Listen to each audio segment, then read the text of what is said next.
we see more of these innovative way of rewarding customer through gamification, through rewarding good behavior, for example, outside of the buying cycle. All of this kind of shift the way we do loyalty to be, let's say, more meaningful and more customer-centric.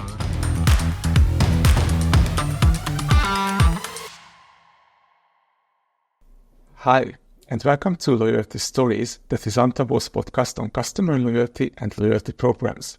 I am Gabor Vigh, one of the partnership managers at Antavo, and Antavo is a technology vendor that empowers loyalty programs all over the world.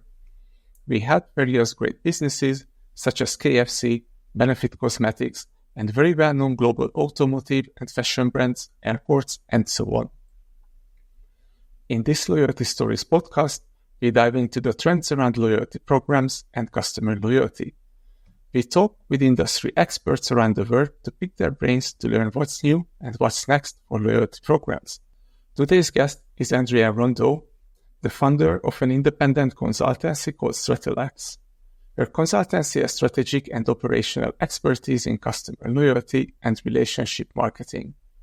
They help brands build their loyalty strategy to create lasting and measurable relationships with their customers. I have to admit that Andreanne has a very special place in my heart, as we have been talking about loyalty with her very often and sometimes in French, but the viewers don't need to worry on this podcast. We will keep it in English today. So, hi Andreanne, bonjour, how are you doing? Hi Gabor, I am fine, thank you. Thank you very much for having me. Thank you very much for accepting our invitation for today's podcast. Before we jump into the loyalty topic that we really like to discuss with you in general, would you mind giving a brief introduction of yourself to the audience? Yeah, sure. I think you did a pretty good job at introducing me. So, Andreanne Rondeau from stratLX. I've been in the loyalty space for over 20 years now. I've been on the client side, on the technology side, and on the consulting side. So, say I've seen it from all the different sides. And yeah, I've founded stratLX about 5 years, so we're celebrating our 5th anniversary this year. Oh, great. So, because you've been around loyalty for a long time, the next question is, or the first question is kind of like self-explanatory. What is your favorite loyalty program and why? Although I've been in the loyalty space for such a long time, I think it's a tough question because, there are some really great loyalty programs out there. I think I'm going to pick one that is local and available here in Canada, especially in Quebec, where I'm based. It's called the Inspire program. It's run by the SAQ, which is the wine and liquor store in our province. The program, when you first look at it, it works like a classic earn and burn way. So you earn points for your purchases and then you redeem points upon your purchases, both when you're shopping online and in store. But what makes this program stand out is, I think, how well it does personalization through the offers they send, through recommendation, the content that really matches your taste and the customer's taste. But even better, I think, is when they built the program, they've added some really handy tools to make customer life much easier in their shopping journey. So they've built an app, and when you use this app, you can actually see all of your past purchases, but you can rate the wine, the liquors, the product you're purchasing, but that you've tried, even if you haven't purchased there. And you can make a list of your favorites. And then you can simply, for example, scan a product. So the barcode on a wine bottle, for example, you can scan it within the app, add it to your favorite, you can rate it, and then you can buy it from there as well. So I think this comes really handy and super helpful, especially if you think when you're dining out, for example, let's say you're in a restaurant or with some friends and you tried your wine and you want to remember that wine, then you actually can grab your app, scan it, and then it adds to your favorite. So that's really easy to remember that. So what's fun is that this whole experience is also available in the store through a self-serve kiosk. So you can actually see your favorites, search product easily and all that. So what I like about this program is through their loyalty program, they kind of, I would say, empower the customer with the tools to make their tasting and their shopping experience way more convenient. I think it's pretty awesome because, like I said, it does personalization very well, convenient, makes your life easier, which is a key in loyalty, and it helps you save money as well. Sounds really good. It definitely could have a good use on the wine side of the story. And if you look back on your career, what would you name as the piece of work that you are the most proud of? Yeah, I've had the opportunity to be involved in the design and the implementation of many loyalty programs across various industries. Like I said, I've been in the loyalty space for a while now. There are some of these programs that are, I'd say, special to me, either because they're very successful on the market, because the way they were executed in market, for example. So I don't think I can name out just one, but I'd say that in general, to me, a project that stands out and that makes me proud is when we work with clients and we guide them from the initial assessment of all of their loyalty needs, and we help them through the design of a tailored loyalty strategy, develop the business case with them when we provide support throughout every phase of the implementation, whether from selecting and implementing the technology, defining the customer journey, the brand positioning, the go-to-market strategy, and then we also help them to track performance.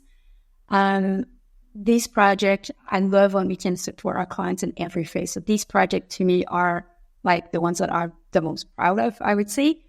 But I'd say I think that is, without naming one, is if I can add to this, is what really makes like a special sense of pride when I'm thinking about loyalty is when I meet people, either for business or in my personal life, and then they start telling me about their favorite program, and I happen to work on that program.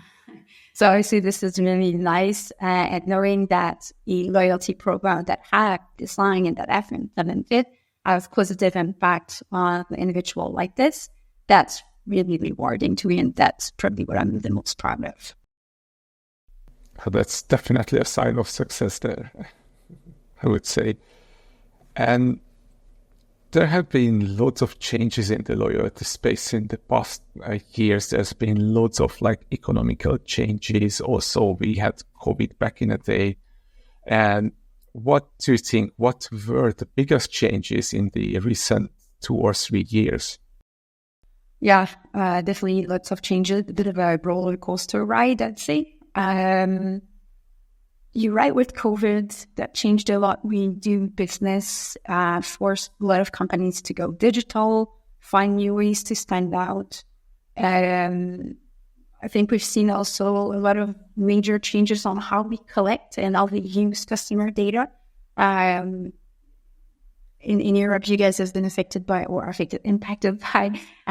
GDPR. We have our own law that's just coming in Canada about this.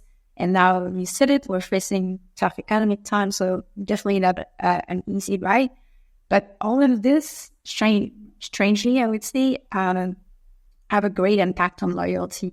Because I think that one of the biggest change that we see in the loyalty industry is how loyalty is becoming like a major topic in discussion and in top priority for businesses.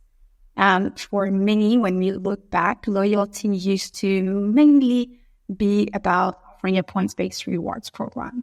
But in the past couple of years, with all these changes, we've seen a shift in how brands are talking about loyalty. It's not becoming at the very core of their business strategy. And the shift is key, obviously, because customer loyalty has a kind of a ripple effect across all aspects of business. So when a company start making customer loyalty a central part of their strategy, we can see an impact, and it brings a whole new way, I would say, of doing things, of working internally, because it affects like the customer experience team, support, fulfillment of product as well, product development, brand positioning is also affected. And in many cases, we even see that they start, they are changing the way they measure employee performance.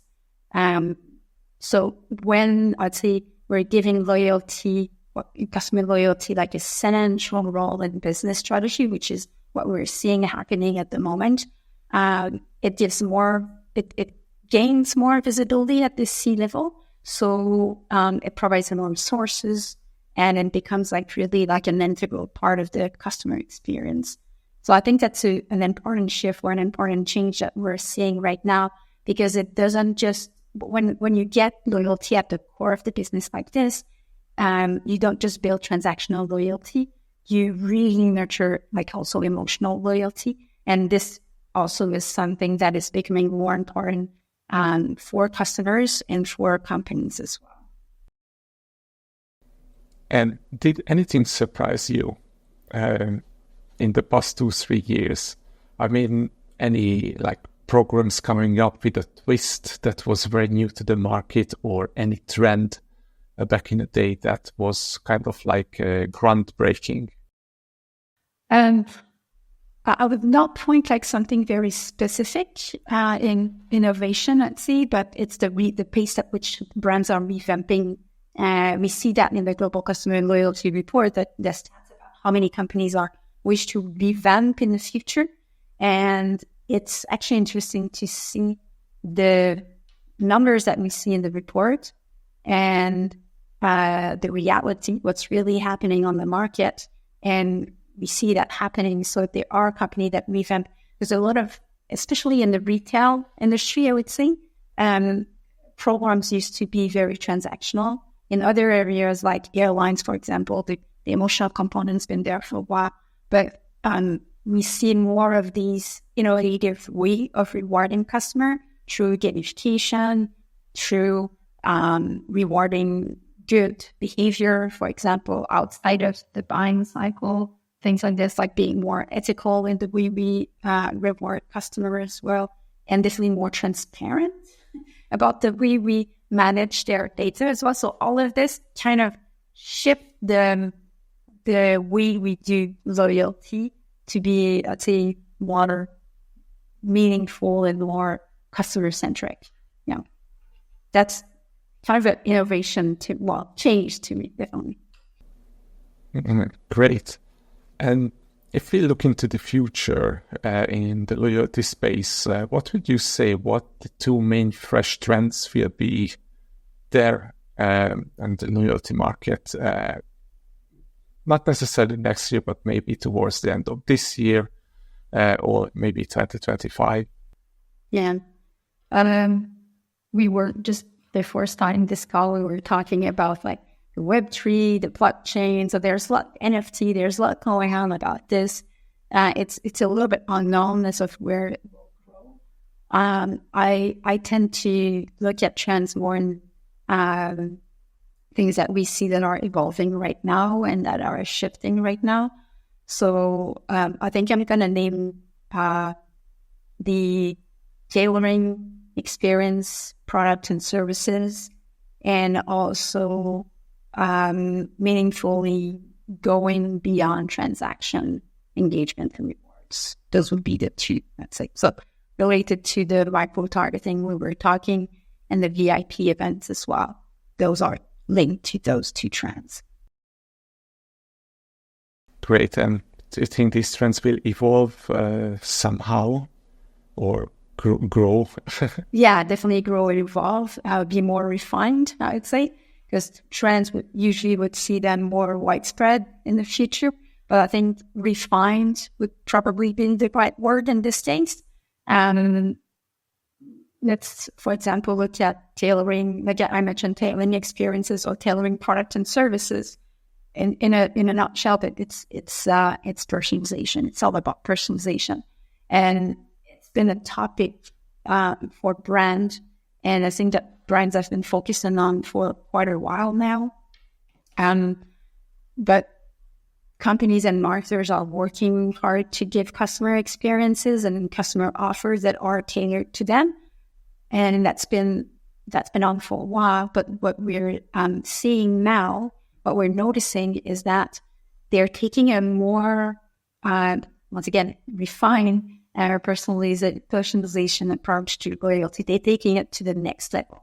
And I'm thinking about offering like products and services that are truly customized, where customer actually, brands actually allowing customer to fully have control on how they customize their product, build their own product, for example, in terms of material, in terms of colors for products and things like this. It's the same for the events. We used to have like VIP events that were not so tailored, I think, but now it's really becoming about the customer. So I think we can expect brands to like be more skilled as well at tailoring these interactions, because we had access now to more data, advanced segmentation, better targeting strategy, better technology to do so. So with all of this, we build better knowledge, and we're able to be more refined in the way we tailor our offers, our messages, our event, and even, like I said, our product and services. Well, great. And what do you think how a loyalty technology company or platform should support all of these new kind of loyalty strategies around, like, especially like data collection, as you said? What are the crucial features that are not just a nice to have, but more like a must have? Related to data, definitely like integration, but not just only the capacity or the ability to capture the data, but to act on it. That's key, because we need to put data to good use, because there's a lot of companies that are building a lot of building or capturing a lot of data, but not putting it to good use. So whether we're talking about like omni-channel aspect, which is becoming like very important across most industry, whether it's talking about gamification for engaging customer, all of this, we need to be able to capture the data, but act on it, not just capture it and put it away. So that's one thing, and I think is key, is the ability to integrate system and use that and put that to use in the overall user experience. And that's even true because there's a lot of brands that are managing like many legacy systems, and that can actually hold them back. So if a loyalty technology can come in and capture the data, centralize it, act on it, being user-friendly, obviously, for marketers, and then bring innovation in the way we deliver the loyalty experience and the personalization, I think it really can stand out, because it will bring both, I'd say, stability in the operation and daily processes, but it will also bring innovation to the company and the experience on the customer side.